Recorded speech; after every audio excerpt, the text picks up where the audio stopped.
Good evening, good evening, good evening, everybody. Super excited to be here with you, and honestly, actually more excited to be upright. It was a long, dude, it's ready for we got to get the winter shag taken care of. We got to get, look at this. Yeah, the beard, man, the beard. Yeah, we got to get that. We got to get that all right and tamed. Because now we're heading into lovely spring where we're not no more single digit nights anymore, which has been good so far. I don't miss it. I'm very happy that we're through the single digit nights. January and February are always tough. March can be challenging too, but excited to be on the other side. So I think what's really kind of cool is I wanted to talk to you guys tonight about loss. One of the things that we talk about in growing our portfolio, and certainly, when you're first starting out, the thing you're really mitigating against is massive losses, because massive losses take you out of the game. And so that's really one of the things that you have to watch out the most. But as you guys know, I'm all about transparency. And so for those of you who don't know, Lumberjack Landlord, 53 buildings, 54, we'll just say 50 plus, because I've had a lot of sales and buys and sells and stuff like that in the last 3 months. And so we'll say 50 plus. We'll still say 150 plus units. But one of the things, that, the biggest change for me in this last year was I retired. I retired just about a year ago.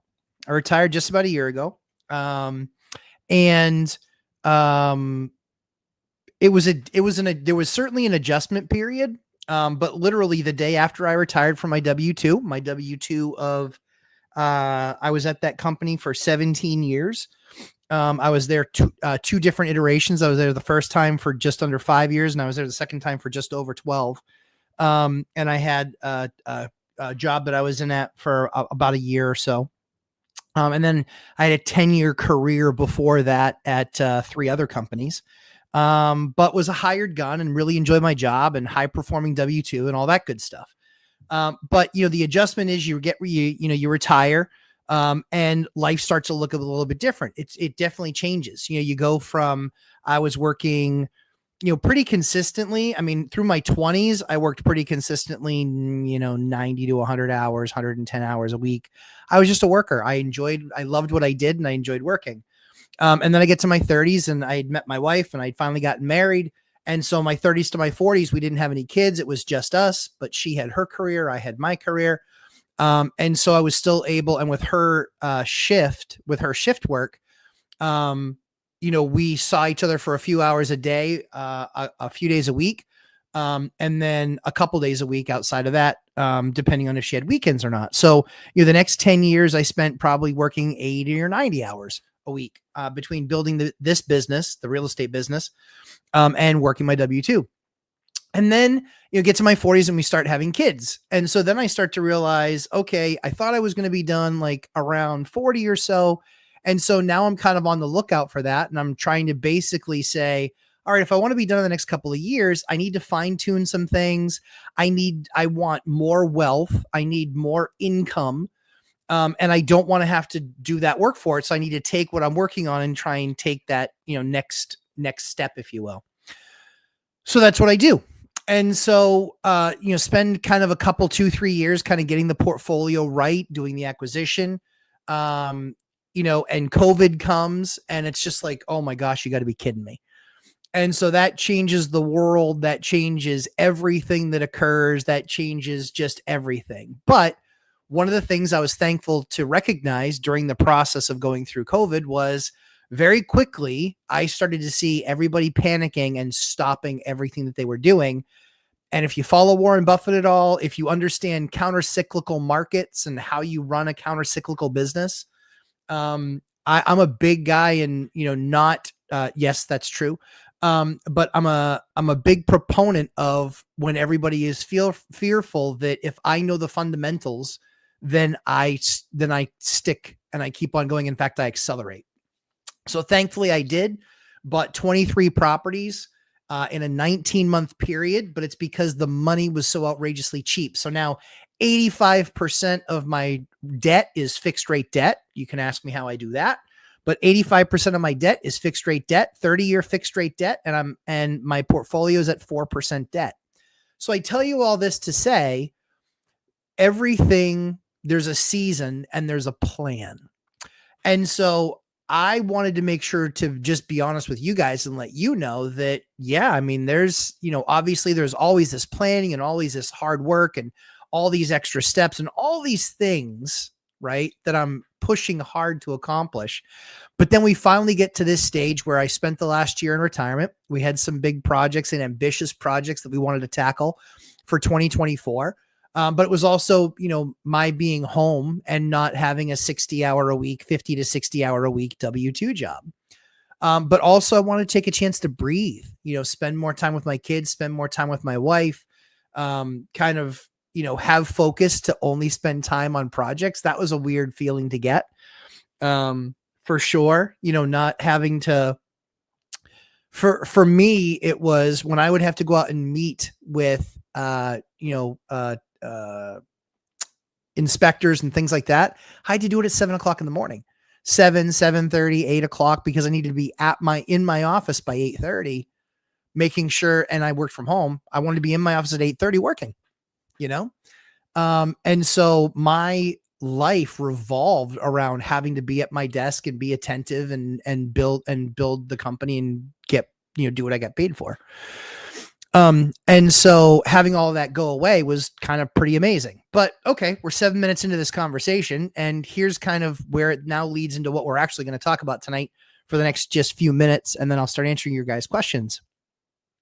So what I can tell you is, as we're looking, as I'm looking at the process and saying, okay, we're finishing up our 2024 taxes.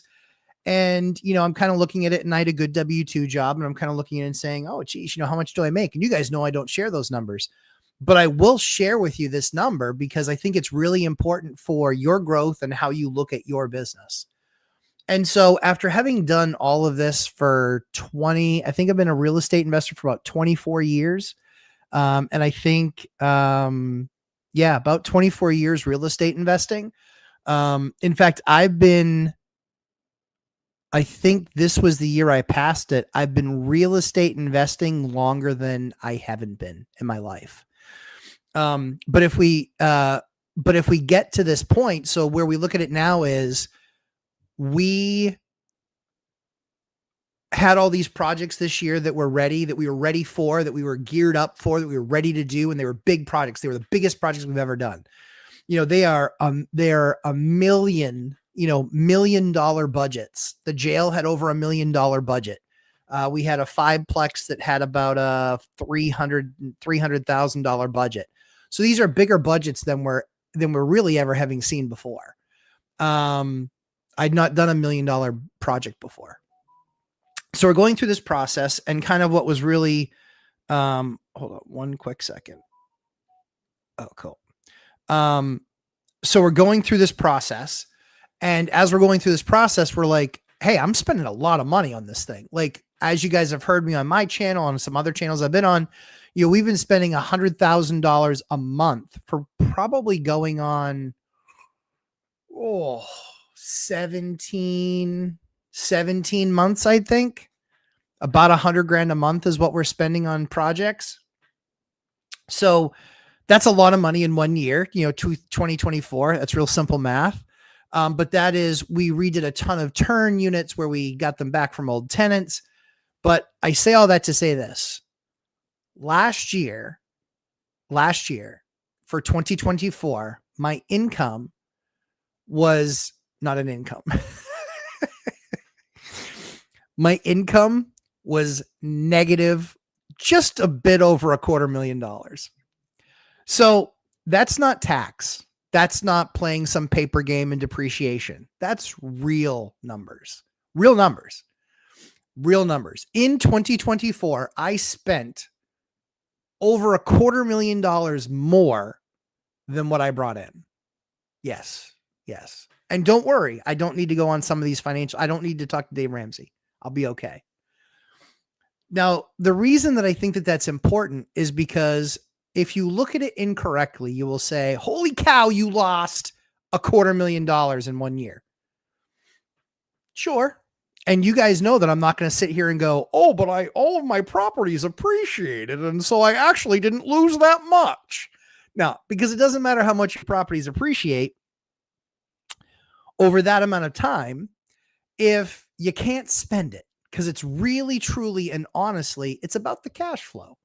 So I had the worst year business-wise on paper that we've ever had based on profit and loss, right? I legit lost $250,000. Now, we all know the real estate game. We all know that because we can depreciate these assets and because there's going to be all sorts of credits in there, right? Like, I'll be fine. I'll be fine. But the key is, the only way that I could do that in my business, the only way that I could spend $250,000 more than what I made, the only way I could do that is if I had a really successful business that had stored up enough capital to be able to do such a thing, enough capital and assets. Now, we were net net even last year. We sold 3, we bought 3. Or no, I think we sold 2 and we bought 3. So last year we were a net positive. This year we have sold 1 and bought 1, but we're going to actually buy a second one, and then we will sell a second one. And actually, I think we're trying to buy a third. So I think we might be net positive as this year as well.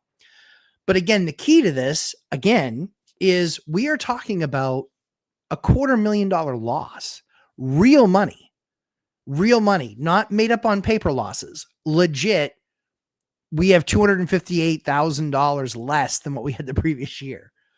And again, how do you do that? You have to build your business to be able to A, weather storms. And this wasn't a storm that we weathered. But B, be able and positioned to be able to invest in growth. That $258,000 that we quote unquote lost isn't lost. It was really invested. So one of the things that we talked about with Zub on yesterday, one of the things we talked about with him is I said, spending doesn't feel as good in 5 years as investing does. And that was something for us that was always very real, for myself and for Mrs. Lumberjack, for Ashley. And the reason why this proves you lost the lazy contest last year. Yeah, I knew that wasn't a contest last year. The contest is this year, and you're in rough shape, bro. But this is the stuff that I'm talking about. This is the craziness that's in there, is that there is all this money sitting there that we're creating. Dion creates enough, donkey choking cash flow. So I love how much money his business creates, and he does it now with minimal work, but that's the powerful thing about real estate, is that over time, your business gets bigger and bigger. Your profits get bigger and bigger. Maintaining your assets gets easier and easier. There's less and less. And think about anything that you do in your life. Truly think about anything that you do. It typically gets easier and easier over time because you get more and more knowledgeable about it. If it's something athletic, you certainly see that eventually you hit that wall. And when you hit that wall, it's because it's like a sports athlete. Their prime is 28 to 32 in baseball. So after 32, you can expect a level of degradation in your skills. However, your knowledge is what helps keep you going, even though your numbers might start to suffer. So what I would tell you and encourage you with this information is that as you're building your business, that cash flow is supremely important. It's not about the asset as far as like how much, this is how much equity I have there. Unless you sell it, you usually can't tap into the amount of equity that you have. Well, I've got 30% equity in that. Great. Go try and do a cash out refi. Oh, they'll only do 70% or 75%. So you might get 5% of $500,000, which quite frankly, that 25 grand probably isn't worth the amount of time, effort, and energy it took you to get it. And certainly not at the rate that they're going to charge you for it. So as you're building your businesses, what I would challenge you to do is you're certainly looking at cash flow.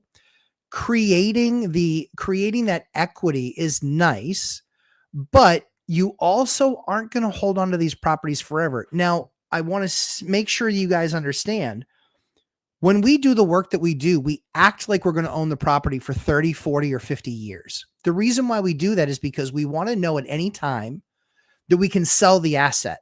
It's an asset. We're asset managers. We're not property managers. So we want to know that we can actually sell the asset and do very minimal amount of work if we have to move on from an asset. There were a couple of assets that we looked at in this last year's review, and we just said, like, it's a good property, but it's not as good as the other stuff that we own. So it probably makes sense to sell it. And we sold a couple. And so what helped fuel that $250,000 loss was the fact that we sold some properties, we 1031 them, but we did a double close. If you don't know what that is, ask. But we've done a bunch of double closes where we did the 1031 and then we still got funds on the second closing. And that helped fund some of this, and we still have healthy reserves. But at the end of the day, what I'm here to tell you is, aside from Dion having to take a drink again, is that we made it through a massive year, our biggest year of expenditures ever. We did it without my W-2. We did it with me working about 3,000 hours less. I worked about 3,000 hours less than I did the previous year, which, let me tell you, feels pretty good. I feel like a champion. But the last piece is that we had built a business that was powerful and resilient enough with cash flow, reserves, and assets that it allowed us to make an even bigger investment in ourselves. I expect in 2025, it will probably be our best year ever. And if not in 2025, it will be 2026. The only reason I hedge that is because we probably have 30 to 60 days left to go, or 60 to 90 days left to go on a couple of our really big projects. They're going to be a huge boom to our cash flow. And it's okay because they've been an expense every single month. And we get to then finally shut down the $100,000 a month check writing, which I am very excited to be able to shut that down, because it's true. When you get to the end, you do get kind of tired, and you do get kind of, I don't want to say wary, but you do get exhausted, and you're ready to stop writing those checks and start seeing those returns. So even as big of an investor as I am, and even if you're not on your first one yet, I can tell you it does get tiring. It is a lot of work, but build a powerful and strong company. And that doesn't mean have a ton of assets. What that means is build with good assets over time, making sure that you're keeping appropriate cash flows and that you're not holding yourself to, it has to be on this timeline. Because for me, it was 40, and then it was 45, and then it was 46, but it also could have been 44. It could have been 36. I was flexible. I kind of looked where I was at the moment and said, let's make this be the plan and kind of generally our general direction of what we're trying to do, which is just another good deal after another good deal. And, we'll see if we still feel like doing this in another year or two. I can tell you, I'm ready. I'm ready to be done these big, huge, massive projects. They've been fun. I've learned a lot. I've spent a lot.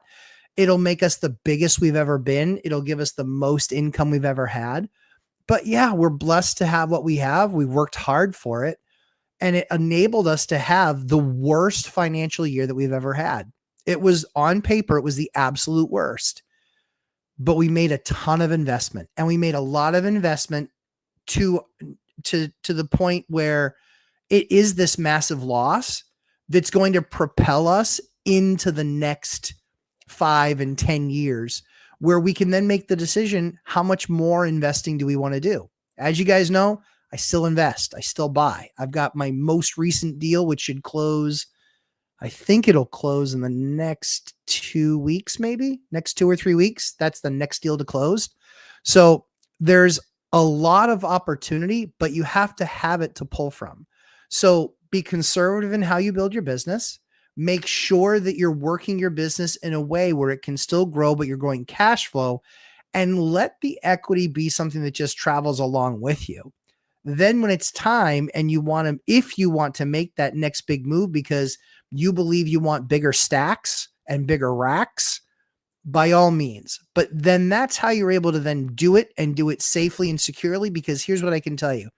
My life in the last 12 months didn't change at all from retirement from what I was able to do perspective. I was able to do a lot more, spend more, and that was great. But we only were able to do that because we built the sound business that we have to take that big, huge, massive loss based on investment and now parlay that into, like I said, probably our best rental year ever. So I'm very excited to do that, but I wanted to share that with you guys because that's something that a lot of people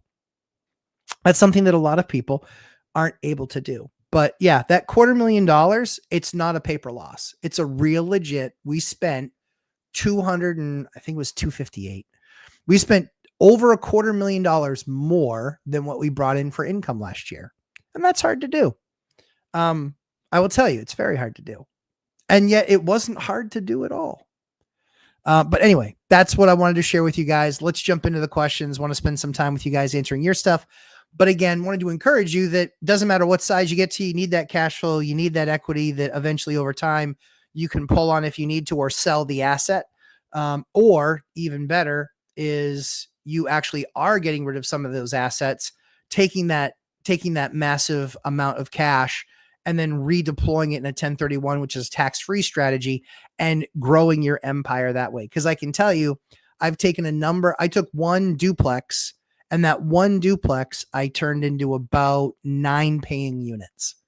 And I can promise you those 9 paying units have a lot more profit on them than the 2 in the duplex. And I only owned that duplex for about 4 years.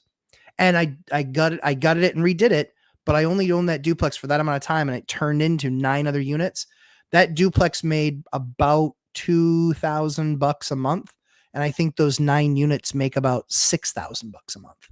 So it was a nice transition. I make $4,000 more a month now and own more assets just from that one building over the course of time and understanding how to manage that asset. Dion, how you doing, pal? Every time you hit the line, but it's a like button, Dion. See clearly into the skull chat, the skull drinking already. Jason Calasabetta, hello and good evening, Matt and everyone. Hello, Jason Calasabetta. Good evening to you. Jason Santoro, what does your daily checklist look like in order for your morning business wire? Business wise, sorry. I spend my time with my kids. I'll have CNBC on in the background because I love financial news. It's really funny. I have very little investment in the markets, but I watch the business news all the time. I've done it for 20 years. I like to know what's going on in business, what people are talking about, what they're focused on, understand the pro and con to every argument. So I watch business news until about 9 a.m. So the kids get off to school. And yeah, I have CNBC on in the background. See what alerts came up for, different stuff as far as, rates or, whatever's going on in the business world, if there's some bank collapsing or what have you. So it depends on what alerts I have.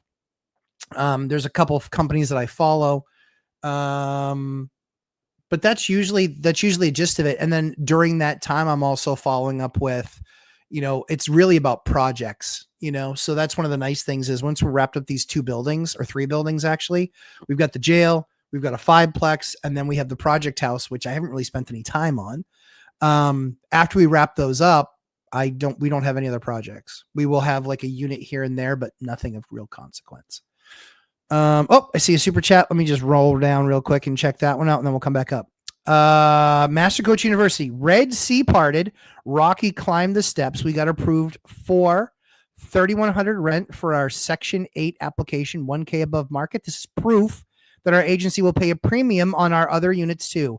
Thanks for showing us the way. Master Coach University, congratulations to you. Balls, my friend. Big, meaty clackers. Other people are afraid to do what you just did. I just gave you guidance and you followed through and you did the work. And guess what happened? You were rewarded $1,000 a month more. That's 12 grand, kids. And that's net, because that was $1,000 they weren't going to get. 12 grand this year net on one unit. One. I'm just saying, find somebody else that's giving you info that's that valuable. Yeah. 1,000. And that's Section 8. Oh, but Section 8 rates, that's all they pay. Justify it. What the problem was that Master Coach brought to us. Master Coach said, hey, we've got a family coming in. They've got 6 kids. It's a 4-bedroom. It's going to cost a lot more money to maintain and da. That's the story. And he just has the conversation and says, it's 6 people, not 4 people. This is a 4-bedroom. It's meant for 4. It's not meant for 6 or 7. If we're going to do this, it's significantly more use. It's more water. It's more wear and tear. It's more gas. It's more everything. So I need to charge more. And what did he do? He talks to the housing authority, says and has that conversation with them. And what happens? He's rewarded with $1,000 more a month. Guys, I'm telling you, this isn't like walking into Walmart and you have to pay what they say. That is guidance. If they need the unit, and they clearly needed the unit, and this person has 7 people in their family, a 4, like they probably can't find a 5. They probably can't find a 5-bedroom. And then he says, what's great is that we have a few more units like that, single family homes. As soon as they're vacant, it's on. Transform the business. What just happened there? Instead of making a little bit, they're making $1,000 more on that one unit, 1,000 more. Just imagine if the other few units that they have, that they make an extra $2,500 total, because now they know this plan with Section 8. $30,000 more in net operating income. $30,000 more of profit this year from one power move. Congratulations. You earned it. You earned it, Master Coach. Congratulations to you. That's well done. That's well done. It says it all, guys. It just says it all. People that are on the program, they're on the program, yes, for a reason, but it doesn't mean that we should take extra wear and tear to our asset and to our property at their price. They will leave you in a second. They will leave you in a second. One of the things that I would do, Master Coach, my recommendation is that if it's okay in your state, I don't know the rule for your state, but if it's okay in your state, I would look to talk to housing and offer them that same rate 2 years in a row. Offer them a 2-year lease. The reason why is because bird in the hand's better than 2 in the bush. And just do the math real quick. We're just going to call that number basically $37,200. That's $79,400. $79,400 for a 2-year lease. $79,400 for a 2-year lease. Think about that. How much does that pay down your property? Like, that's crazy. That's a massive number. But just think about that. Try and parlay that into a 2-year lease. And they could stay. They could stay, but get 2 years out of it. Know that you can get 2, and then you don't have that movement. That's a big thing. That's big. I love that. Congratulations. You earned it. I was happy to be a part of it. Hey, Hyder. Good to see you. Robert Fernelli. Good evening. Chester. Good evening. Kyle. Hope all is well. Wealth building journey. Paper losses, good versus real losses. A teaching moment or bad? Yes. Real losses, teaching moment, and sort of bad. I mean, bad from the perspective of I'd like to make income. Good from the perspective of I'm willing to give up income today for triple income tomorrow without it being a gamble. Like, it's not like I'm putting it all on black. Like, I bet on the properties, the market, my assets, and saying, hey, we can take these buildings, turn them around and make significant dollars off of them. In fact, I'm working with other investors not partnering or anything like that, but talking with them on their projects. And they will put $2.5 million at risk to make about 300,000 on big flip projects that they're doing. And that's hoping that the market's going to be there. Who knows? You just never know. Hyder's doing dinner with fam. No worries, my friend. Family is always more important than lumberjack landlord time. Always. Kyle Dorn. Hey, hope all is well. It is. Crimson Knight, Robert Farinelli. What size water heater would you want? 3 college students. Also remind me why you hate hybrids. I hate hybrids because they suck electricity like you read about. I've never seen a hybrid that was well managed. And again, 60 gallon range for 3 is fine. Yeah, 60 is fine. All nighter hider. Jason, I'm digging the score. That score so far. Also, according to YouTube video, the water heaters that FWev get are better than Home Depot, even if the same brand. How true is that? I don't know. I don't think that that's necessarily true. It might be. I like FW. The reason why I like the FWev stuff is because, so there's pros and cons. The FWev stuff I like a lot more because most plumbers that install those systems have all the parts to those systems on their truck.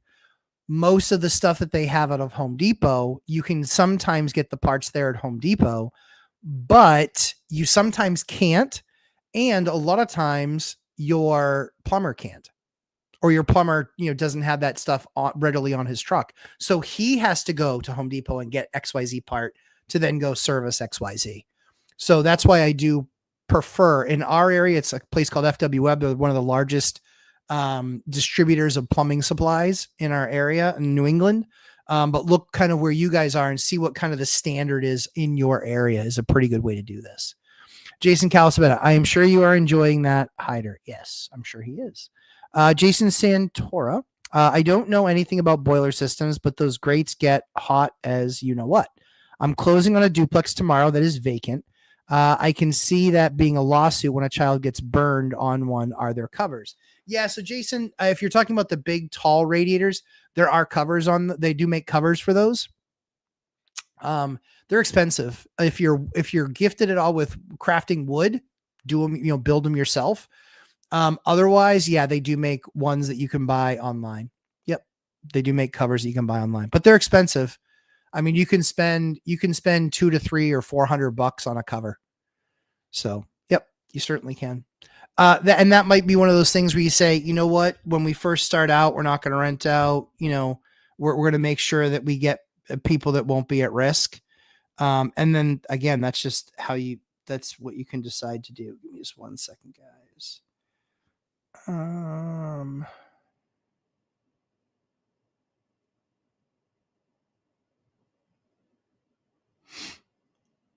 Okay.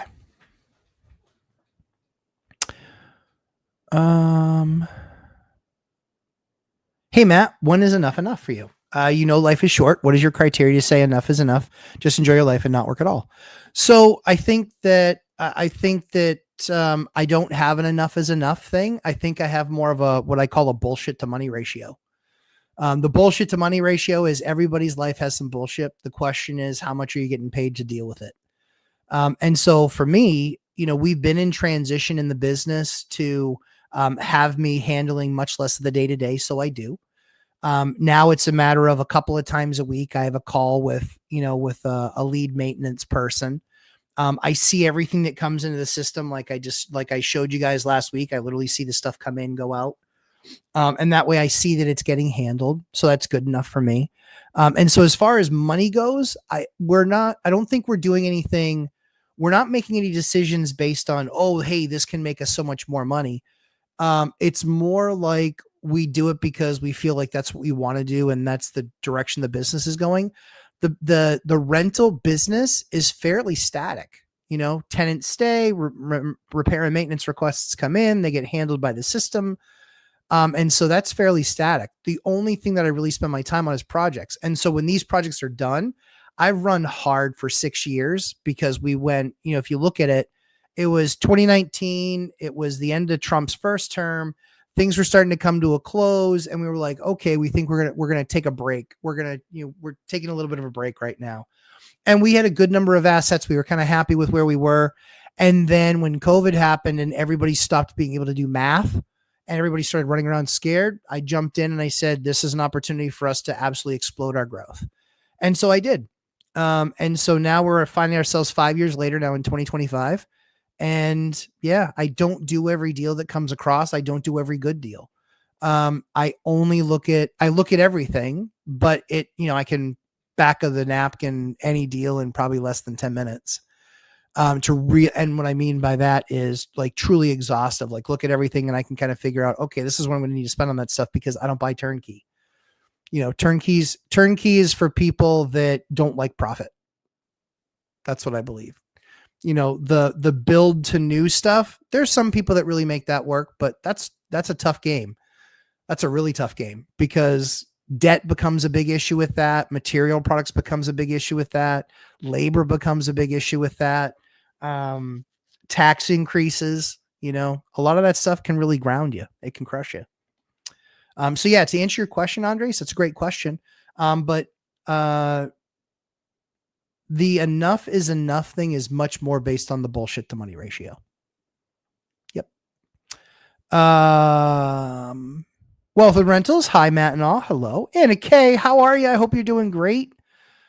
Wealth Building Journey. Yes. With Wealth and Rentals, what is the material that you put in between the duplex party wall to reduce noise in between units? So we'll use a rock wool, something like a Safe and Sound from Roxel, or a Thermafiber from Pink Panther, or Owens Corning. And then a lot of times on the party wall, we'll also use a product called Quiet Rock, which is a piece of sheetrock that I was looking around because I thought I had a piece here, but it's a piece of sheetrock that basically has a rubber membrane running through the middle of it to drastically reduce noise. Flavio, always good to see you. Dion saying that proves that I lost the lazy contest last year. Yeah, like no doubt, but game on. 2025 is well underway, and man, I'm looking real lazy. Wealth Building Journey. Wisdom like profits should be compounding over time. I completely agree. Jack Stewart. Jack's here. Get everyone at work tonight just listening in. Good to see you, Jack. Donkey Choke and Cash Flow and Pumpkin Pie. Okay, thanks, Matt. I was greatly offended. I don't be like it has to be on this timeline. Yeah, my response. Of course it does. It's all or nothing, do or die. And that is okay, Robert. But don't die. Ramirez Real Estate Team, how are you, sir? Thanks for all the help through your YouTube channel. Oh man, my pleasure. I'm always honored to come and hang out with you guys on Thursday nights and just talk real estate and answer your guys' questions. Hey, Liz, any advice for someone wasting? Get started with a flip. How to make offers and finding deals. Well, I would watch the video on my channel about the wholesaler. Jen Stewart. I would watch that video. It's the last video that I did. It's not a live, it's a video. That's how I turned to finding deals when I couldn't find a deal to satisfy my 1031. And so now I have a nice funnel of deals that have been talked to and people that have been talked to and properties that have been walked. And so I just stay in the loop with them and just stay connected. And, and if a deal comes up when I'm not ready for one, then I pass it off and I, pay it forward. And so Jen Stewart was a big part of being able to help with that and building my business. She'll do a free call with you. She'll talk to you about what her business does, but it's basically they have all the data that you need to pull from, but they pull it for you. You tell them what your buy box is and what you're trying to acquire and where you're trying to acquire it. And then she has a team of wholesale. She has a wholesale army of ninjas that knows how to make those phone calls and get people to have a follow-up conversation with you to see if it's something that makes sense. So I think a lot of people, and Dion and I just disagree on this. He loves MLS and only does MLS deals. And for me, I just want more. I want more deal flow. I want more deal options. And I want to be the one that makes them in the time that I can make them when I need them, as opposed to hoping that there's something good or available on MLS. Because in a lot of markets, there just hasn't been. Farinelli says, and I'm sorry I lost lost track of the lazy contest. Basically, per unit, you spend less time, but it took you longer to get there. Yeah, oh yeah, sure. And you have a wife that can help you. So yeah, I get the picture now. I think the main thing is that yeah, she does the finance piece, but even that piece, that's one of the things that's going to be changing in 2025, is that we will basically push that finance piece onto somebody else. We'll put all the management of the day to day will be on someone else. And then we'll basically swoop in for a couple of hours a week. I'll spend time still looking at deals and evaluating markets and potentially looking at our biggest project ever, but just, managing the assets and working with banks and working with, creating new loan products, working with new vendors. That's something that when you get large, you want to have that in your back pocket so you can really start to transform your business, because it can be just something where it's like, hey, if I just take these 11 properties and I refinance them from, let's say they were bought in the last 2 years, and I refinance them from 7, and I can get down to 4.5, and I can get 30-year fixed. Well, guess what? That might mean that I'm making an extra $10,000 a month on that list of properties. So those are the types of opportunities that when you get of size, that you start to get to maneuver bigger chunks around the board, if you will. And that's really something that's quite powerful. I have gotten lazy. Everything I wanted to cut out of this lazy contest and help me chart a course. Let me just double check, make sure. I don't know what that is. Oh, what is that? Oh, I don't know. My phone just buzzed at me, but I don't know why. Yes. Thank you, Master Coach, again for the super chat. I love it. Jeff. I love it. Congratulations to you. Jason Calspetta. Wow. 1K over Section 8. That's amazing. It is amazing. Hey, Chris Culp. Good to see you. Jason Calspetta. Yeah, that premium is crazy, and FMRs should continue to increase over the next 2 to 3 years. That's true. They should. One of the interesting things is, and I don't know how they did it, but they broke their own formula where in some areas, even though rents were up 2 years ago, which is how it's calculated, they still went down. I don't know how they did that. So we'll have to wait and see. I have to figure it out because it breaks their formula. Troy Roberts. Hey, Matt, have you dealt with tenants that smoke weed in your apartment? No, never. Of course. Did you repaint to get rid of the smell, or did you do a different method? Our young tenants thought we wouldn't find out. Yeah, they always think that. There's a number of things that you can do. You can do like, they make paint that covers up odor. The other thing that you can do too first is you can use an ozone machine. So ozone machine works great. Just make sure you follow the instructions, and that you're allowed to use them where you are. But yeah, we use ozone machines. We don't have any issues. It can kill it. And then a lot of times we don't even need to paint. Stay wavy. Hey, I'm Cisco. My buddy Kyle Dorn has told me a bit about you and sent me. So glad he did. Nice to meet you. Hey, Stay wavy. Nice to meet you. Thanks for coming and hanging out with us. Julie Anderson. Howdy, Matt. Any suggestions on the process of changing property managers? Yeah. I think so, Julie, one of the things that we believe is really important is, and I believe you believe the same thing, which is that kind of self-reliance. One of the things that I always want to make sure that I have is all of the data about my properties. And then what it allows me to do when I'm ready to move on from a property manager because they particularly suck, what it allows me to do, and sorry guys, I keep on looking at my phone because I'm waiting for an answer back on an offer. So the person is a couple time zones behind. So I feel like this is the time that they would look at something and go, oh yeah, yes, we'll take that. So I'm watching my phone for that. Yes, to that offer. Cause that's a big deal that we would tell you guys about.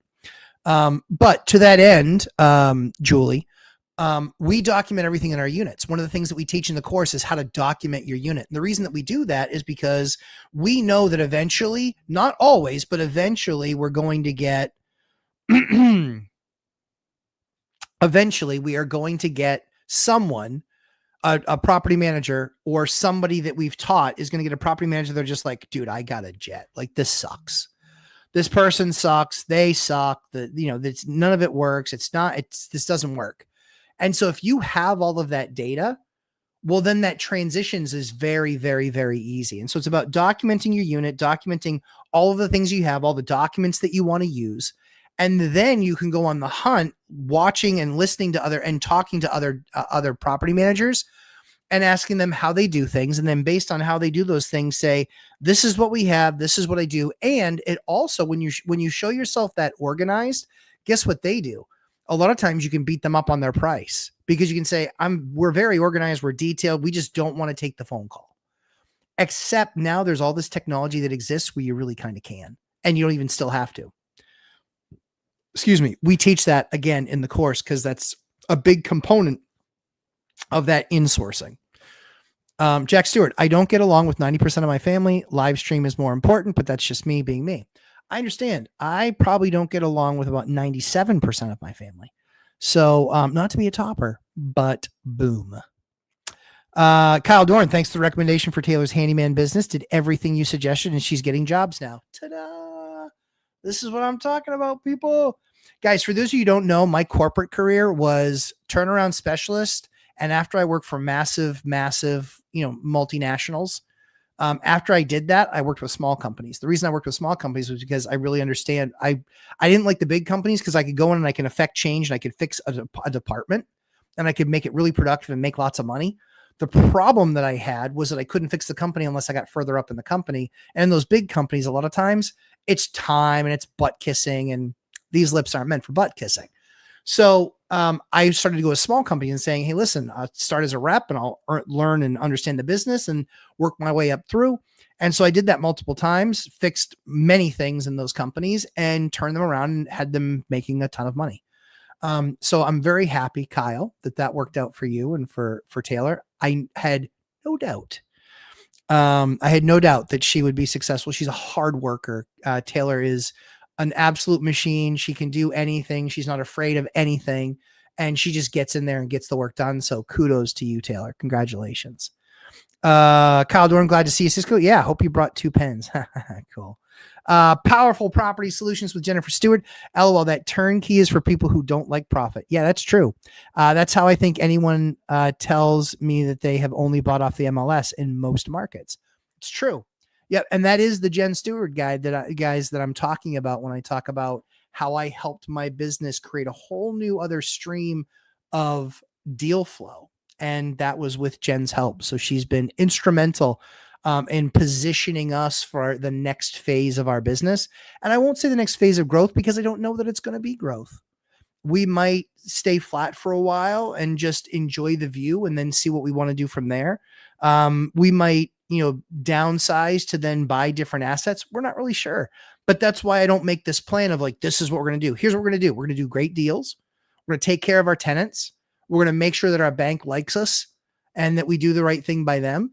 And that any deal that we do, that we make sure that we do it with excellence and that it is a good deal and something worth doing. And if we misstep, we adjust.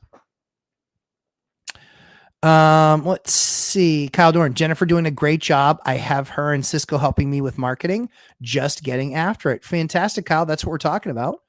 Structures specialist. Any advice on kitchen cabinet brand for a rental? Home Depot, Lowe's, or custom? No, and no. Those are all horrible options. And here's why I say that. Home Depot, most of that stuff is junk. It's made out of 1/2-inch ply if you're lucky, and then the bottom is fiberboard, which if it gets wet more than a couple of times, it's destroyed. Lowe's, same thing. The ones that are pure melamine, not particularly good product, and they're very expensive. What you're better off doing is, so in the course, we let people order cabinets. In the boot camp, we let those folks order cabinets. I actually have a cabinet distributorship. I found a brand that I really, really like, but I can't share the brand. But love that brand. It's an absolutely fabulous product. But you can look at a bunch of different ones. But the big key is find something that is made out of that is what's called a semi-custom. You want to find something that's at least 3/4 of an inch plywood on the box, and that you have a face that can be taken off and replaced. because that means that if somebody destroys the face or the door of a cabinet, that you can still actually replace it. And that way you don't have to rip out the entire, box. That's a big thing. Flavio Macias. Thanks, Hyder. Hyder just posted the link to the course. If you guys want to take a look at the syllabus. If you think I can help you, take the course. If you think I can't, no problem. Mark Hambone. What's up, y'all? Hey, Mark. Good to see you. Powerful Property Solutions with Jennifer Stewart. What I am struggling with is finding reliable handyman in my market in Detroit. Yeah, it's a tough thing. It's a tough thing. One of the things that I always recommend that you do, and guys, I say this all the time, you have to be in your market. Not all the time, but you have to be in your market to start to form relationships. If you want to start to expand in a market, you need to be in that market forming relationships. Even if you're going there for 1 weekend a month, or a week every 60 days or 90 days, just to start to get momentum, it really is important. You need those relationships because you can only pick through websites so many times. There's only so much accountability that's there. Building your team is critical, but it's impossible to do that 100% remotely. People do what's inspected, not expected. So if they expect that you're never going to be around, they're not worried about being inspected. And that means that they will fall short of your expectations. Hopefully that makes sense. I just made it up. But that's truly how I feel. Let's see. Kyle Chester get a hold of me. I have a great guy for you in Detroit. He was my man when I had property on this in the suburbs. Very cool. He's a plumber too, knows his stuff. I love that. Kyle Dorn, I've got 3, always here to help and do business. Very cool. Mark Hambone, you've previously talked about construction loans. Yep. Can you chat a bit more about their usage and if a smart strategy for newbie? It's the best strategy for a newbie, Mark. Very often people don't understand or know that construction loans even exist, or when they hear construction, they think that it has to be ground up construction. And so very often people make the mistake of saying, oh, construction loan? No, I'm not building anything. No. They're for rehabs too. What's really cool about a construction loan is that for most places, most banks, when they offer these construction loans, they are 1 year interest only, IO. They call them 1 year IO loans. So they're interest only for the first year. Hopefully the project doesn't take you a year, but if it does, that's okay. The other cool thing about that is that when you're actually negotiating the deal, you're actually getting the rate that you're going to end up with. So right now, if you were to do that deal, you might get a 6.75. Well, if rates go to 7.75, okay, you're stuck at 6.75. You're locked. It's 30-year fixed, or if that's the kind of product that you're getting. Or you can also do something else really cool, which is you can do the construction loan with the interest only, and you can then refi if for some reason you're at 6.75 and it goes to 5.75 at the end of the term. Very often you can refi. This is a major, major perk. It beats the hell out of hard money. And I like hard money guys. Like they're providing a service and they don't trick anybody in anything. Hard money is hard money, which is if that's the only money that you can get and the deal still makes sense, then go use hard money. And is it easier to get hard money than bank money? Yeah, sure it is. But I have the qualifications to get bank money. So that's what I'm going to do. I'm going to get bank money. Why? Because it's way cheaper. It's wicked cheaper. That's why. I'm all about the cost of the equity, or cost of the capital. Mark, let me know if that helps. Hopefully it does help you. But that's how they work. You buy a property, and let's say you're buying it for $400,000 and you need to do $100,000 worth of work. What they do is if they're a bank and they say, well, we do 25% down, they're going to do you 25% down, not of the 40K to make it 100. They're going to do 25% down of the 500K, because then they're going to fund that construction of 100K. But here's the cool thing. You're going to have to fund that anyway. And now you don't have to. Now you get the $100,000 that you're going to put down. Guess what? They're just using that anyway. It's a beautiful thing. Kyle Dorn, nice. Are you in Dion's course? Also, I find a way to get my contact info to you. Mark Hambone, word, bird is the word. Chester, I just sent you a message on Facebook. Cool. Glad you guys are connecting. So that's the opportunity that you have with just understanding what loan products are out there. So it's funny because when you're doing active deals, one of the most important components is financing. So I talk to banks all the time, every day. In fact, how many banks did I talk to today? I think I talked to 3 banks today. 3 banks? Yeah, I talked to 3 banks today. I talked to 3 banks today because I wanted to know what they had for programs. Hey, what are you seeing? What are you hearing? So today was a crazy busy day for me because I spend time in the market and talking to people that are in the market. So today I talked to 3 agents, 2 attorneys, 3 banks, 3 agents, 2 attorneys, 3 banks, and an architect, and and an architect, and a architect and a surveyor. Like that was my day today. That was my day today. Oh, and an insurance person, because I just wanted to ask them, what are they seeing? What are they hearing? What are they doing? What do they see going on in the market? It's how you stay with what's actually going on. Mark Campbell, great info, Matt. Thank you. You're really welcome, Mark. I appreciate the super chat, and certainly come back on Thursday nights if you have any more questions about that. Robert Farinelli says, is a 8-foot wall going to be the is a 8-foot wall going to be the bed wall in a college rental if all other walls are smaller? I need more context if I'm going to answer the question better or the best that I can. Need more context. Oh, I got an email. Let's see if it's the one I'm looking for. Is it the one I'm looking for?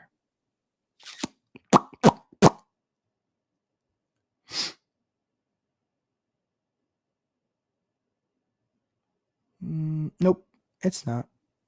Golly. Boy can dream. I hope we get that deal. I'd really like to get that deal. Oh, excuse me. Yeah, I had the stomach flu on Sunday night, Monday, Tuesday, Wednesday. I was starting to get over it. Okay, wall question will be for boot camp, or I'll send an email with pictures. Very awkward room. Either one. Dion, what do I do for entertainment? I live stream with you. That's what I do for entertainment, you big goofball. Another. Ball sack. Sorry. I hate getting emails now because I just want it to be the one I'm looking for. Entertainment. I play with baseball. I play with sports cards. Mostly sports cards. That's what I do for fun now. I wish I could show. It's probably going to be it's too hard to explain in chat. Yeah, no worries. We can handle it in boot camp on Saturday. The decor here will change. Those are my classic Matchbox cars that I were done as when I was that I played with when I was a kid, but also I bought other, as when we yard sale with my kids, we'll go look for classic Matchbox. Nothing newer on that wall. Nothing newer than like the 70s or early 80s. But yeah, I play with sports cards. And so that's going to be the new backdrop. We'll display some of the gems. Cause yeah, I really like sports cards. I grew up as a kid collecting cards. It was the first, I got a paper route and did lawn mowing to get more cards. And then I sold cards when I was 14, 15, and 16 and 17. I sold cards. And then that's how I made my money. Was selling sports cards. And now I'm able to back to it. Jason Santoro, what are those boiler grate products protects called? Hello, no clue here. That's all right. I can help you. I think, let's see. You can look up.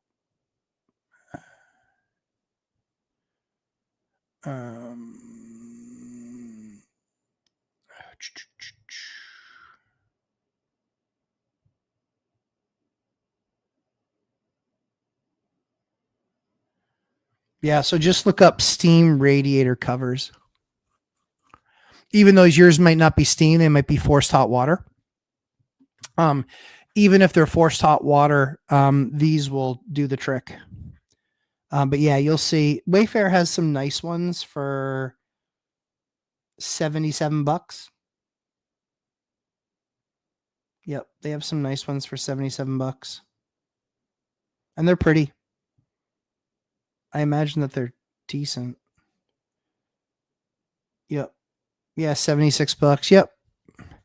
What year of cards do you collect? So my earlier stuff is early 50s. So I have a lot of 50s baseball and I have a lot of 50s hockey. So I do 50s. I do basically 50s to today. So I collect some specific players, but I do a lot of old other stuff. Jessica Wallace. Hey, Jessica Wallace. Yes, radiator covers. Yep. Yep. You can find them. Very ornate on like an Etsy, which is where you're having somebody like build something, but you're far better off getting something from like a Wayfair for sure. But yeah, Flavio, all sorts of cards, 50s to now. And it just depends on what decade is what I collected. Baseball all the way through, hockey all the way through, football like football mostly 70s through now, and basketball is more 80s through now. So like Jordan, Kobe, Curry, and then like the 70s, and then some of the 50 stuff like Cousy and Russell and some of the greats from those teams, and then from the 70s like Dr. J and yeah, a lot of that stuff. I'd say my most extensive collection is probably hockey. Is my hockey and vintage baseball. So vintage baseball being like 50s and 60s. I have a ton of that stuff, but a ton not by mistake. And then hockey, yeah, I mean we're the home of the greatest hockey player ever, which is Bobby Orr. Don't sell. Hey Matt, do you install the thermal expansion tanks in your rentals? I also collect baseball cards. Very cool. What do you collect? And I don't install them myself, and it's not because I don't know how. It's because I don't do a lot of that stuff in the field anymore. Number one. Number two is it's far better for me to allay the risk. It's far better for me to allay the risk to somebody else. Nope, another email that wasn't the one I was looking for. But liability. You get to a point where it's like, okay, this is an issue. I'm just going to lay the liability to somebody else. It's fine. It's fine. It's worth it to me to pay the, few $100 to have it installed. Maybe there's a tank that I love and we use that tank consistently. But usually when you try and do that, it's like, nope, that's too big. Nope, it's too small. That's one of those things where I just really kind of trust my plumbers with and just go, that's fine, whatever. We have a couple of plumbers, and so we like to stay consistent with at least a couple of brands. Robert Finelli, I loved to go to the yard sales back in the day. Flipping was fun, but time better spent on other things, not worth it anymore. True. I still like to go to yard sales. My son and I, we used to go as an entire family every Saturday. That was a challenge this last year with the baby. So 2 summers ago, it was every single Saturday. We did it as a family. Last year we did almost none. And the ones that I did go on, I picked kids. And then this year, I don't know what it's going to look like. The baby is now 15 months and she can walk. But I don't know. Ashley, the wife, didn't love it. But the kids, boy, we loved it. And we get steals. We get steals. We know what to buy. So we've had some really, really cool finds. Robert Freeland, problem with me is Saturdays and Sundays are spent rehabbing. Yes, that's true. Yep. That used to be our Saturday and Sunday. Even when it was kind of funny because when we first had Sam, who's my 7-year-old, when we first had him, and our second Bryn, my wife used to work every other weekend. And I would just sit around the house and hang out with the kids and kind of have a chill day with them because I was working, 70 or 80 hours a week. So that was awesome. And then kid number 3, Ashley, stopped doing weekends. She actually took a sabbatical from nursing. And so then we were all home together, but then Eliana got sick, and then that kind of ruled us out from yard sailing until she was until she was healthy enough to kind of be outside and be in the stroller. But we then spent the spring doing a lot of that because it allowed us to be outside and we weren't allowed to be in contact with people and be inside. So that was our ability to get outside and do something fun and do something we enjoyed, and still not put her at risk because she had no white blood cell count with battling cancer. So it gave us the opportunity to do something fun. And so that's what we did. Jennifer Stewart, how do you find yard sales? I never see them. Is there a website that shows them? Only one could hope. There sort of is. So most yard sales in our area are posted in 3 or 4 different places. One of them is Craigslist. One of them is the newspaper, which you can usually get online. Another one is Facebook Marketplace.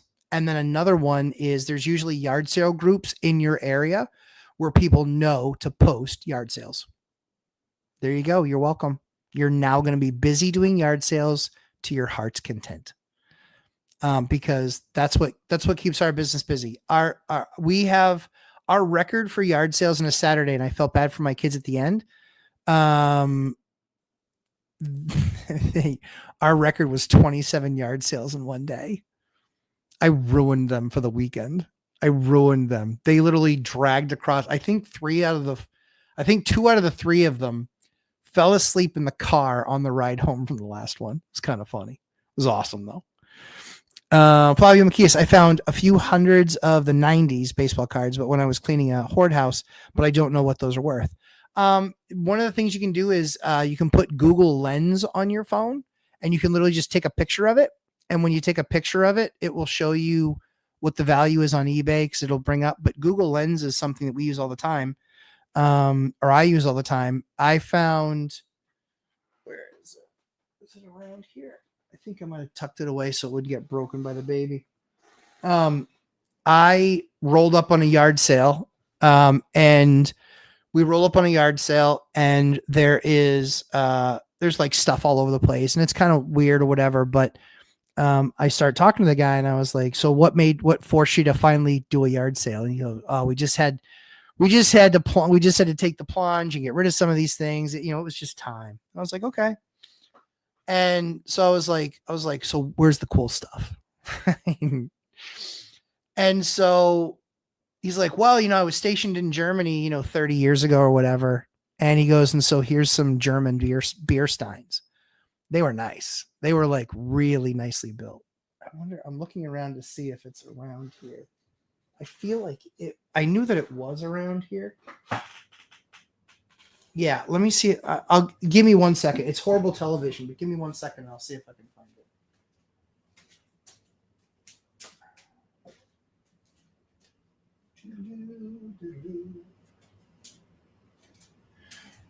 I don't know where it went, but I know it's somewhere around here. Oh, let me check on the other side of the couch. Oh, I found it. I thought it was around here.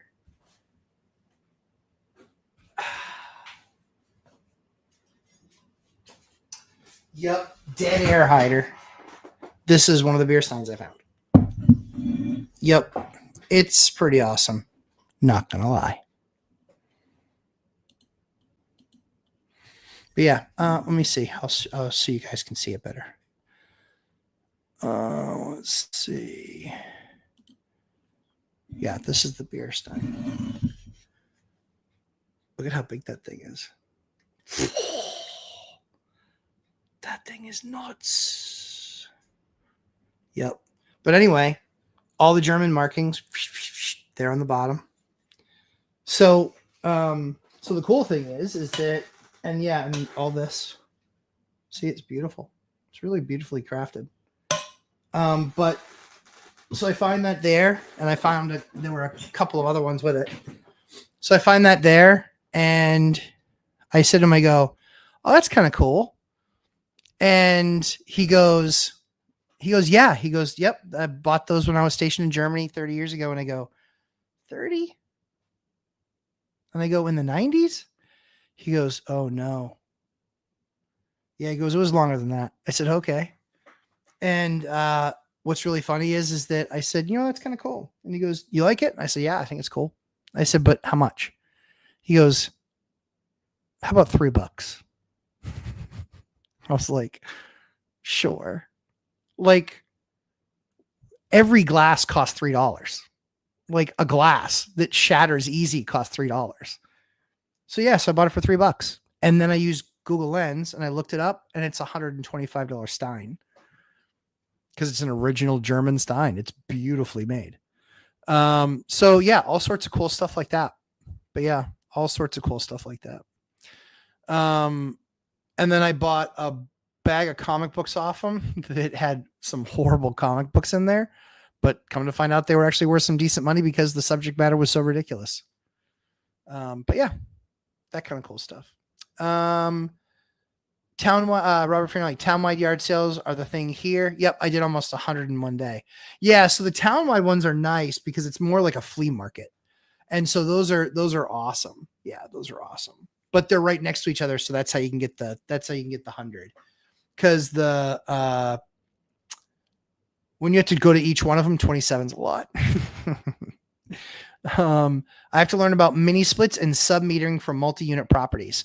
Yes, mini splits. I mean, so the top mini splits, I don't like Mitsubishi. They're more expensive. I have other worse luck with Samsung on other stuff, but they have an okay product.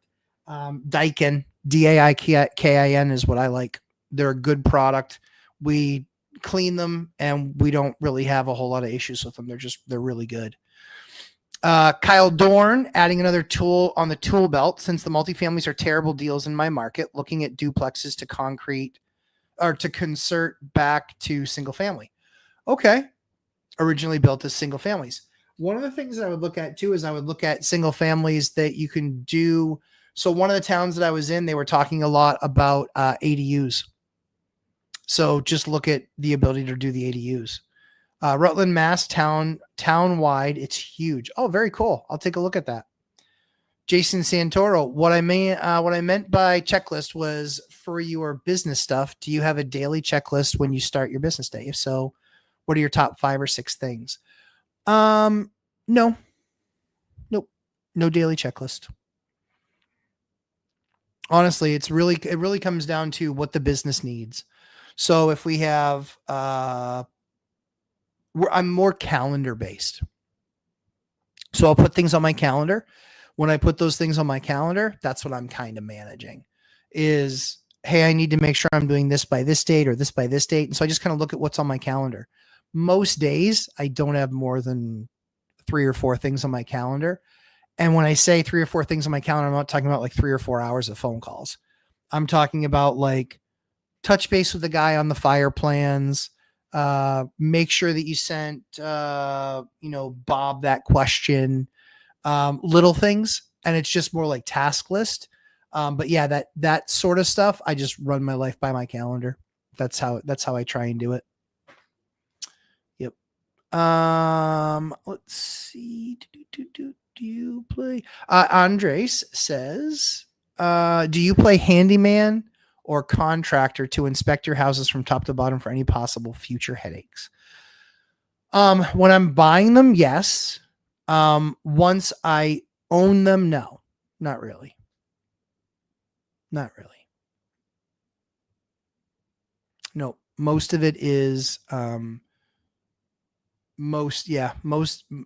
most of the work that I do is closing the deal, finding the deal, closing the deal, getting it rehabbed in the beginning or getting it updated and upgraded and cleaned in the beginning, and then nothing. Then nothing after that. Let's see. Any possible? Don't sell. Hey, Matt, what's your opinion on building an ADU? I love it. Is your city or county ADU friendly? County, yes. One city, two cities, no. One city, yes. Here in Cali, it's cheaper to build an ADU than buy a duplex. Yeah, I just completed one here in Cali. Yeah, I love the ADU strategy, especially in California. One of the big strategies in Massachusetts right now, one of the big strategies is in Boston. They're actually giving like credits, tax credits, and things like that to people that are finishing the basements of like brickstones. Like that's killer because for years you could beg to try and do it and they wouldn't let you. I have a buddy of mine who digs out basements 3 feet and then puts a unit in. It's freaking awesome. Cause he's like, yeah, it cost me $40,000 to do that dig. And then he goes, it cost me maybe $100,000 or 75, 100,000 total, $60,000 after the dig is done and the cement's poured. He's like, it's cost me another $60,000 to put up some walls and put the electrical and heat and blah, blah, blah. But then he has a unit that will rent out for $2,000 a month. And he goes, 25% return on my money in any building that I can buy where I can do that to a basement. That's awesome. So yeah, I'm a big proponent of ADUs. I love them. That ADU guy, Derek, is just a rock star. He's one of my favorite YouTubers. Master Coach University. My wife is starting to do handyman work at around $50 an hour. She works harder than me. Well, that's awesome. Congratulations to her. But I give her the massage when she gets home. Yeah, but we all know how that massage goes, don't we? Don't we, Coach? Like, we kind of know how that massage goes. Starts as a massage, finishes as something else. I know that's how it goes in my house.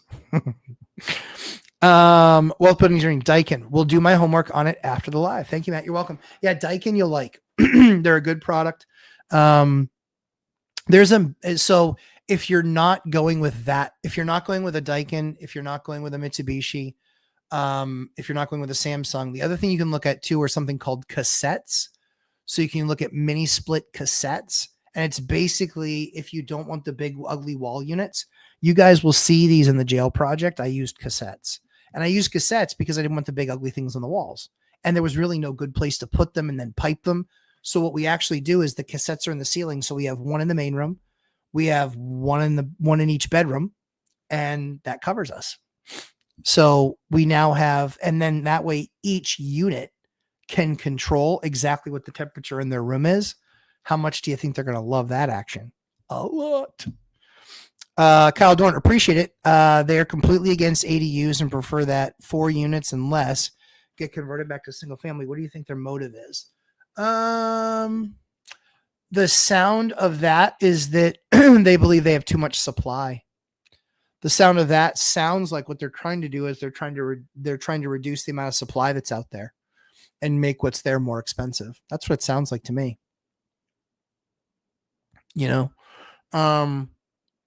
I don't know how you could ever buy something that's a 4 unit, make it a 1 unit and make more money on it. How? I'd probably be the one looking for the houses that somebody did that to 10 or 15 years ago and converting it back the other way and making it a 4. Some of the biggest and best deals I've ever done were single families that I could tell and knew were duplexes. I will tell you a story. This is a good one. All of my stories are pretty good, actually. And if you disagree, don't put it in the comments. But I went looking at this house and I'm saying to the broker and the person that I'm touring it with, this was a duplex. They're like, no, it's not. It's like, yes, it is. They're like, no, it says it on the tax card. I go, so what? It was a duplex. They're like, no, it wasn't. I was like, yeah, it was. And I'm a 7-year-old. I will keep on going. If they keep on saying no, I keep on saying, yeah. And so they're like, see right here on the tax card. I go, I don't give a rip what the tax card says. I don't care. It was at one point a duplex. It was constructed as a duplex. I said, the way the entry off of the front porch is designed, was a duplex, 1,000%. It absolutely was. They added a door. They eliminated a door. I said, this was absolutely 1,000% a duplex. Agent, no, it wasn't. Yeah, it was.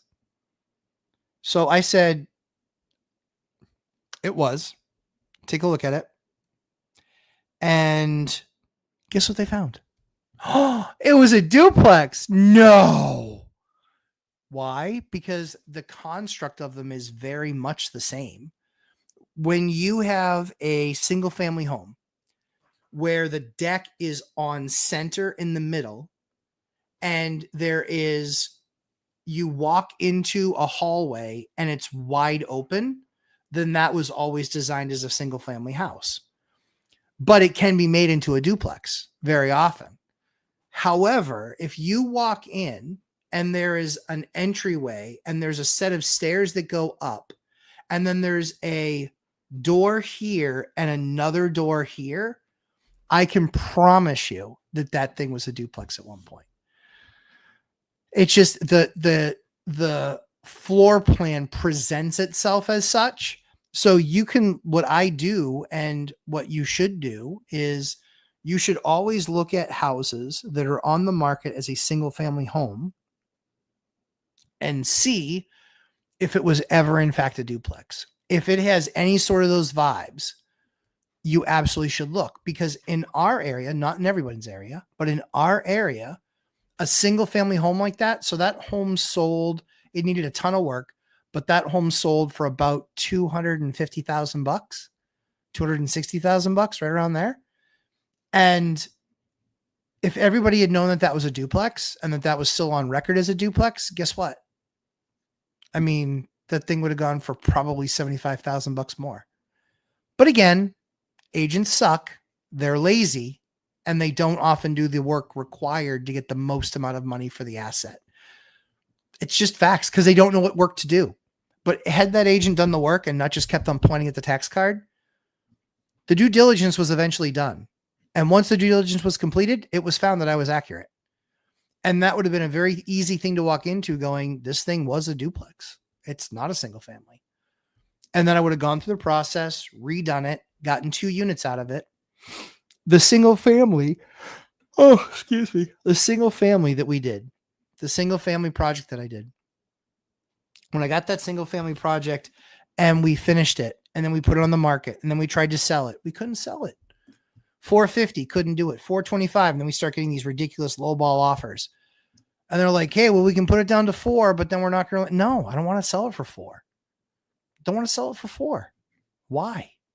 So I didn't sell it for $4. But here's the powerful thing. Didn't sell it for $4. We just got to prove that we can turn the basement into a duplex. Now that we can turn the basement into a duplex, or basically a second unit, now we're making 2,800 upstairs, but we're going to be making like 2,200 downstairs. It's going to be $5,000 a month. As a single family home that only rented for $3. Now I'm at $5. $2,000 a month more of income. And what's it going to take to do that unit? $25,000, maybe 30. Last time I checked, that, $2,200 a month times 20 times 12 months. Now we're looking at 26.4. Yeah. 26.4 is what we're going to make on that. And it's going to cost, we're going to have a 1-year return on capital. Guys, that's killer. Like that's a win. Example, gross duplexes go for around $120K on MLS. Gross rent $1,600. Water, sewer, trash, lawn care on me, $350. Now down to $1,250. Single family 3-bed, $65K. Rents for $1,350. I pay no utilities. So that's true. That's true. Both will need an average of $35,000 in repairs. Yeah. And so if those are the numbers, the only downside is that that's why I wouldn't, but you would spend. Yeah. So a couple of things: water, sewer, trash, lawn care on me. So if that were the case, I would sub-meter it and have them pay water, sewer, and trash. And then lawn care, I would have them take care of the lawn. And then have just what that needs to be, because then you're back at $1,600. And single family 3-bed, $65K, rents for $1,350, and you pay no utilities. Yeah. So sub-metering solves that problem. I think that what ends up happening is largely in markets like that, Kyle, there's an overcorrection. So I think there's probably too much supply now. They think that over the course of time that this will dwindle supply. But if you're one of the last people that holds out, then you're one of the ones that actually has supply at the end, where then you can get a premium for that supply. Because in a duplex, you only have one roof. In a single family home, you have one roof. And so it really comes down to, what are you driving for income? The other thing I like about duplexes always is the diversification of, I always like the diversification of rents. You know, I want to have as many rental paying units in that unit as possible. I want as many people there paying rent as I possibly can. The reason that I want that is because when the area goes through a layoff, or there's, some sort of a tough economy in the area, or jobs are down, then I've got a lot more people paying, and a lot more people that can go get a beneath them job. Right. So one of the things I love about Dion's strategy is, he'll have, 4 people in a unit that are paying, but because it's 4 people in a unit that are paying, they only have to come up with like $650 a month each. Well, if you only have to come up with $650, of course you're going to make your rent. You could literally have almost any job and do $650 a month rent. You could. And that's where I think the power of that C class, B class is the fact that, $1,350 is a big number, but it's a much small, or $1,600, $800 bucks, or $1,600 for a married couple where, they might both have average jobs. And so that might be a stretch, and have a kid or 2 kids. That's where I love, that lower rental number, or lower rental number based on the number of people that are there, is because now all of a sudden you're looking at a big number. We had a tenant that we let their brother move in. The reason why that worked was because all of a sudden they were on time every month with rent. Every single month they were on time. But yeah, Kyle, you're exactly right. Pros and cons to both. 1,000% agree with you. I think but that's what that says to me if they're trying to get those conversions downward. So I totally agree. I just want to be the guy that didn't do that, because eventually enough people, they're going to do that math like you, and they're going to say, yeah, it's just better off owning singles. And they're going to do that. But those singles, I would guess, that's nothing new construction. That's nothing being newly built. Anything newly built is a lot more expensive. So the cost base is going to be way higher. So my hope would be to be the last one standing with a bunch of duplexes, a bunch of dupes and tries, quite frankly.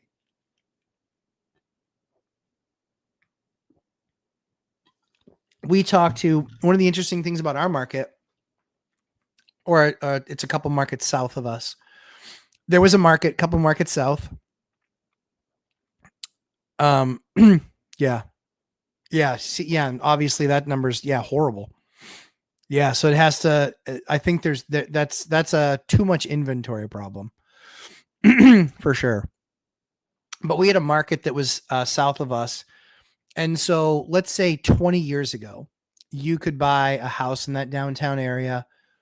You could buy the duplex, and you could buy them for probably $500,000 20 years ago. And that was 20 years ago. $500,000, you could buy the whole building. And what people were doing is they were buying it, and then they were renting out one side. They were house hacking. Smart. Then when it started to then developers started coming in and saying, hey, we'll pay you $700,000. And they're like, what? And they would take the $700,000. And the developers were turning them into condos, because it would be like, yeah, it's perfect. Like, we'll make it a condo. We'll charge a condo fee, and then we can rent them out, or we can sell them off as condos. And so I kid you not, I have a guy that I work with right now, and in one of those cities, he buys a single family house and converts it to a duplex, but he'll buy the single family for like $1.2 million or $1.4 million. And then he'll do the dig out basement thing. He'll finish the basement, and then it'll be basement and first floor. And then he'll do the second floor, make that a unit, but then he'll go up to the third floor. He'll dormer all that, make that beautiful. And so when that's all said and done, so now he has a duplex, but it went from 2 floors with a basement and an attic to now 2 floor units on each. So he'll buy it for $1.2 million to $1.4 million. He'll then put about $500,000, $400,000 to $500,000 into the project, and then he'll sell each of those units for $1,250,000 each. That's what some of these markets in this country bear, which is kind of insane. But yeah, it's absolutely amazing. So I noticed that we just hit the 10:30 mark. Guys, I appreciate you. I hope you have a fantastic rest of your week. Boot campers, I will see you 8 p.m. Saturday night. Guys, make sure you follow, subscribe, hit the like button on your way out if you wouldn't mind. I'd appreciate it. But there should be major news coming. I'm hoping major news coming. We should be getting a closing coming up on one thing, and then we're just waiting to hear one of the most exciting deals in my entire investing career. We'll wait and see if we can put it together. Guys, have a fantastic rest of your night. Thanks for spending time with me. Always good to spend time with you. Master Coach, congratulations. For all the new folks that join us tonight, really good to have you. Cisco, good to have you. Mark, good to see you. Dion, good to see you, pal. Hyder, Wealth Building Journey, always good to have you. Kyle, thank you, guys. Appreciate y'all. Hope you have a fantastic rest of your weekend. And if you're in the boot camp, I will see you at 8 p.m. on Saturday. Take care, guys. See ya.